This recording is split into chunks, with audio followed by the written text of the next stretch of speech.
deep sleep and whacked the sleep out of his eyes and spoke to a storm and caused it to become calm. They both heard of this man called Jesus.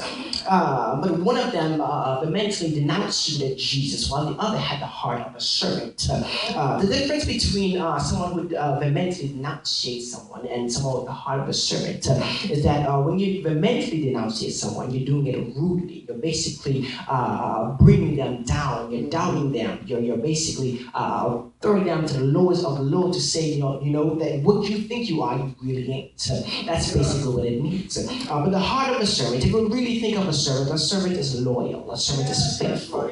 A servant, because he's loyal and faithful, he's willing to defend his master. He's been willing to defend him and support him because he believes in whatever it is his master believes in. And so, because the one thief had the heart of a servant, and he got involved with the conversation that the one other thief had with Jesus, he immediately became a candidate for Jesus to speak to him, because Jesus realized that he was someone who would really listen to the words. And so when you become have a heart of a servant, that's when things begin to start, when things start to take place in your life as a Christian.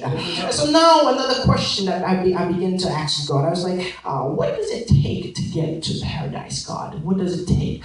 What does it take? There must be something, because we all want to go to heaven. We all want to go to paradise. I'm going to try and wrap that very soon. And so I'm going to break it down, because one of the things I'm not trying to insult anybody's intelligence, but one of the things I like to do is I like to break down words, because if you really understand the meaning of the word, then you'll really understand the value, the true meaning, and you really understand, and you really comprehend it. And so now the word paradise, it's as you all know, English is not the top language. It's not the first language. I like to think of English as all the other languages coming together, getting happy, and English was born. That's the way I look at it. And so from the Greek word paradisos is the word meaning part of Garden of Eden. From an Iranian source meaning paradisa, meaning enclosure, park, compound of pari, around, and this means to make, form like a wall.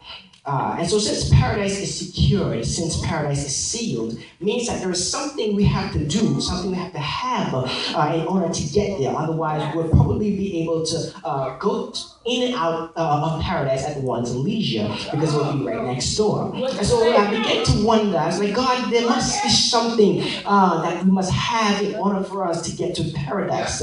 Because the last time I checked, paradise wasn't right next door. And so there's a standard, and it starts in your heart. It starts when you listen. The standard starts when you listen to the word of God. And when you listen to the word of God, your faith begins to increase. For without faith, it is impossible to please God. The Bible declares that man should not live by bread alone, but by every word that proceeds out of the mouth of God. We do not get